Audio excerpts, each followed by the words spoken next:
43 ఏళ్లు తెలుగు జాతి ఆత్మగౌరవం కోసమై శ్రామిక కర్షక కార్మిక వర్గాల అభ్యున్నతికై అన్న నందమూరి తారక రామారావు గారి ఆశయాలతో పొరుడు పోసుకుని నారా చంద్రబాబు నాయుడు గారి విజన్ని ప్రతిబింబిస్తూ ప్రాంతీయ పార్టీగా మొదలై దేశ రాజకీయాలను శాసించే స్థాయికి చేరిన తెలుగుదేశం పార్టీ ఏం చేసిందా చెప్తా విను.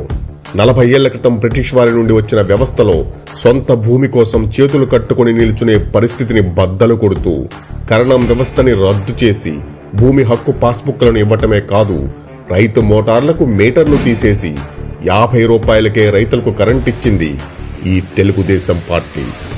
వరకట్నం చావులున్న టైంలో ఆడపిల్లే తప్ప ఈడపిల్ల కాదనుకునే టైంలో మహిళలకు ఆస్తిలో సమాన హక్కు చట్టం చేసి వారికి భద్రతని భవిష్యత్తుని అందించడమే కాకుండా మహిళలకు రాజకీయాల్లో 33% రిజర్వేషన్ ఇచ్చిన పార్టీ ఈ తెలుగుదేశం పార్టీ.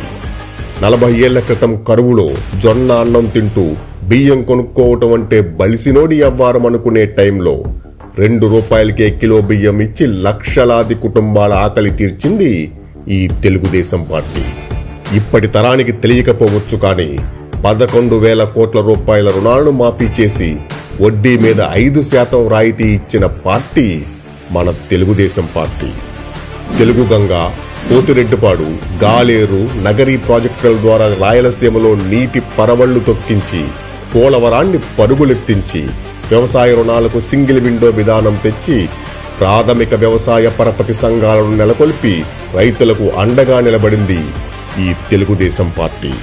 నీరు లేక కరువు ప్రాంతాల్లో మొక్కలు మొలవని టైంలో ఎక్కడో ఇజ్రాయిల్లో చూసిన డ్రిప్ ఇరిగేషన్ తెచ్చి దాని మీద 90% సబ్సిడీ ఇచ్చి కరువు ప్రాంతాల్లో అందమైన పువ్వులు పూయించింది చూడు, అది తెలుగుదేశం పార్టీ.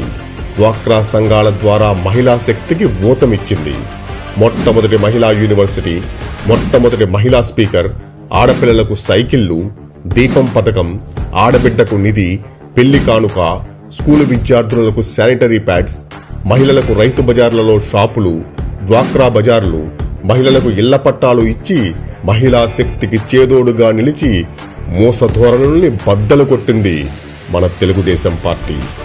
పక్కన చెన్నై, బెంగళూరు లాంటి నగరాలు ఉంటే కాళ్లకు బలపాలు కట్టుకుని దేశాలు తిరిగి పట్టుబట్టి వెంటబడి సాఫ్ట్వేర్ కంపెనీలను తెచ్చి సైబరాబాద్ అనే నగరాన్ని నిర్మించింది Telugu Desam party.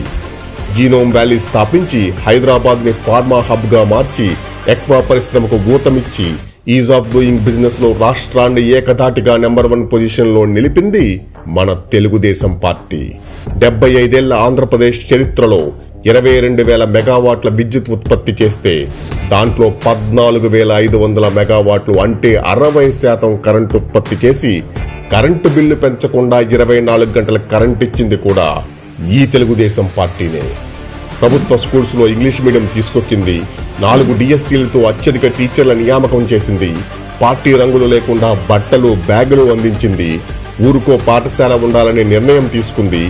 IIT, IRDA, NIFT, national law school, ఐఎస్బీలను స్థాపించి 1 కిలోమీటర్ పరిధిలో ప్రైమరీ స్కూల్, 3 కిలోమీటర్లకు అప్పర్ ప్రైమరీ స్కూల్, 5 కిలోమీటర్లకు హై స్కూల్, మండలంలో జూనియర్ కాలేజ్, నియోజకవర్గంలో డిగ్రీ కాలేజీలను నెలకొల్పి యువత భవిష్యత్తుకు భద్రత కల్పించి ప్రజల ప్రాధాన్యతల్ని మార్చివేసింది ఈ తెలుగుదేశం పార్టీ.